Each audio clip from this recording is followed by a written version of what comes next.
ఉజ్జయిని మహమ్మారి చెప్తారు ఎలా జరుగుతున్నాయి కార్యక్రమాలు ఏంటి, మరి ఎలా ఏర్పాటు ఘటాల కార్యక్రమం ఎలా జరుగుతుంది ఏంటి అనేది మనకైతే భగవతి స్కందస్థిత భూషణ కన్యాభికరవాళికేట విష దంతాభిరాశయిత హస్తైశ్చక్రధరాళికేట విషగాన్ చాపం గుణం తప్పిని విగ్రహాణం అనలాత్మిక శశిధరాం దుర్గాం త్రినేత్రాంకుతే శ్రీ మహాకాళ్యం వారి నమః. గత 250 సంవత్సరాలుగా లష్కర్ బోనాలుగా ప్రసిద్ధి కాంచి మొట్టమొదటగా ఈ బోనాల పండుగ మొదలైనటువంటి అద్భుతమైనటువంటి క్షేత్రమే ఈ మహాకాళి ఆలయం. అసలు ఈ బోనాలు ఎక్కడి నుంచి మొదలైనవి, ఎందుకు మొదలైనవి అంటే ఆనాడు ఈ ప్రాంతమంతా కూడా డోలిగేలతో ఇక్కడంతా కూడా చాలా సందోహంగా ఉండేటువంటి స్థితిలో ఇక్కడ మసూచి మొదలగు వ్యాధులు ప్రబలి అందరూ చచ్చిపోవడం లేకపోతే రోగాల బారిన పడడం జరుగుతుంది.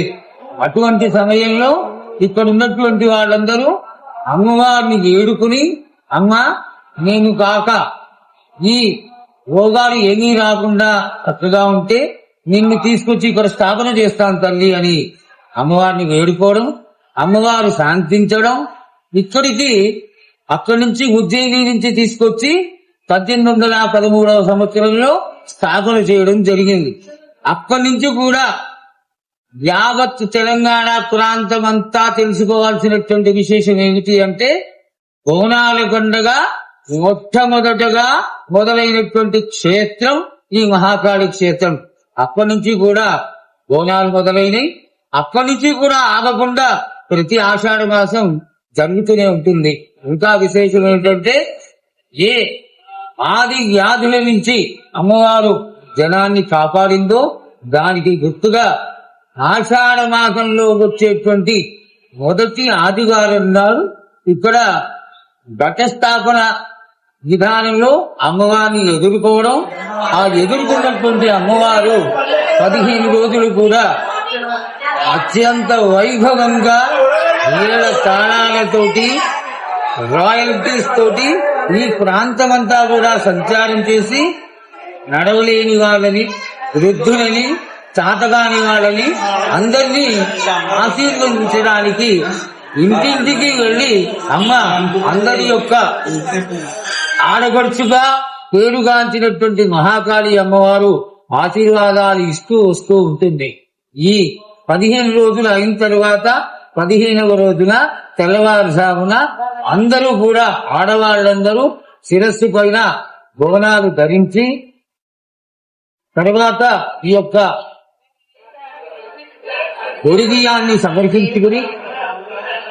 సమర్పించుకుని అమ్మవారికి పసుపు కుంకుమలిచ్చి గాజులు మొదలైనటువంటి ముత్తైదువులకు సంబంధించినటువంటి వస్తువులన్నీ ఇస్తూ అమ్మవారి యొక్క ఆదివారం జాతర ముగిస్తుంది. మర్నాడు తెల్లవారుజామున సోమవారం నాడు ఆ జాతర విశేషాలని తెలియచేసేటువంటి రంగం కార్యక్రమంలో అమ్మవారు యోగిని పైకి ఆవహించి అమ్మ ఆ సంవత్సరం జరిగిపోయేటువంటి విశేషాలన్నింటినీ తెలియజేస్తూ ఆశీర్వదిస్తూ భక్తులందరినీ చల్లటి